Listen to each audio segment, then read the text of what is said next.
कि social media पे मैं नेगेटिव चला दूं और मेरी टीम मजबूत हो, मेरे पीछे बड़ा फाइनेंशियल सपोर्ट हो और मैं बाहर से बैठकर सोशल मीडिया को कंट्रोल करूं जहां से कोई काबिल गिरफ्ती ना हो, तो उसका असर आपने सर मैं 100% एग्री करता हूं आपकी इस बात से कि बदतमीज हो गई है अवाम, उसको बदतमीजी सिखाई गई है। अवाम को नहीं कह रहा, सुनिए, अवाम को बदतमीज नहीं कह रहा, ना ना ना ना, कहीं मेरी ये खबर न फैला दे। नहीं नहीं नहीं नहीं, I am very much careful. देखें, नेशनल लुकअप पे ऑन एयर जा रहा है, तो ये कह रहा हूँ कि माशरे में कुछ बदतमीजी पैदा हो गई है, माशरे में बेअदबी पैदा हो गई है, छोटे बड़े की तमीज जो थी पहले कुछ थी और अब तो बहुत उसमें बहुत तनज़्ज़ुली आ गई है। मैं इससे कह रहा हूँ अवाम तो माशाल्लाह काबिल कदर है, तमीज है, वो तो हमदर्द है। अभी वोट भी लेने आपने पॉइंट आ गया। नहीं, वोट की नहीं है, वोट की नहीं, ऑनेस्टली मैं कह रहा हूँ।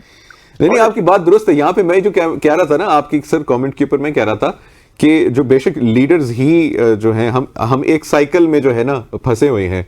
आज पीटीआई भी एंटी एस्टैब्लिशमेंट नैरेटिव जो है वो बना रही थी और उसने जो अवाम में भर दिया है।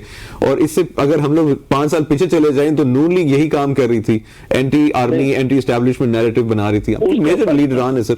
नून लीग ने 9 मई का वाकया नहीं किया सर, 9 मई के अलावा की बात कर रहा हूं मैं।